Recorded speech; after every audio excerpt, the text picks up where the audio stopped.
বন্ধুরা সামনে এলো প্রথম টি-20 একাদশ। সঞ্জু স্যামসন না রিঙ্কু সিং, কে খেলবে দলে, কে থাকবে রিজার্ভ বেঞ্চে, কি পরিকল্পনা সাজালেন গুরু গম্ভীর। বন্ধুরা আপনারা যদি দেখতে চান কে থাকবে দলে, কে থাকবে বাইরে, তাহলে ভিডিওটি লাস্ট অবধি দেখতে হবে। চ্যানেলটিকে সাবস্ক্রাইব করতে হবে, লাইক দিতে হবে এবং নোটিফিকেশন বেল আইকন দাবাতে হবে। বন্ধুরা শ্রীলঙ্কার বিপক্ষে প্রথম টি-20 ম্যাচে টিম ইন্ডিয়ার হয়ে ওপেন করতে পারেন যশস্বী জসওয়াল, শুভমান গিল। সীমিত ওভারে 2 ফরম্যাটে আস্থা রাখা হচ্ছে শুভমানের উপরে। গম্ভীরের প্রশিক্ষণে নিজেকে মেলে ধরতে চাইবেন তিনি। অধিনায়ক সূর্যকুমার যাদবকে দেখা যাবে 3 নম্বরে। বন্ধুরা পছন্দের পজিশন 4 হলো। এর আগে 3-এ নেমে সাফল্য পেয়েছেন তিনি।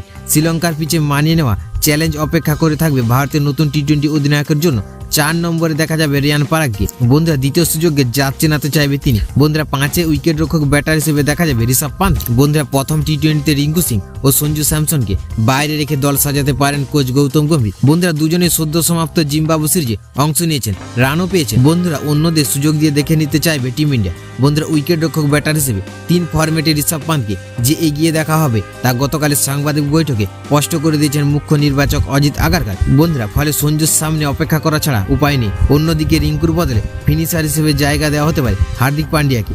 ঝোড়ো ব্যাটিং এর পাশাপাশি তার বোলিং দক্ষতার পক্ষে যাবে হার্দিকের। বন্ধুরা এক নজরে দেখে নিন শ্রীলঙ্কার বিরুদ্ধে ভারতের সম্ভাব্য একাদশ। যশস্বী জসওয়াল, শুভমান গিল সহ অধিনায়ক, সূর্যকুমার যাদব অধিনায়ক, রিয়ান পারাগ, ঋষভ পান্ত উইকেট কিপার, হার্দিক পান্ডিয়া, অক্ষর পটেল, ওয়াশিংটন সুন্দর, রবি বিষ্ণু, হর্ষদীপ সিং ও মোহাম্মদ সিরাজ।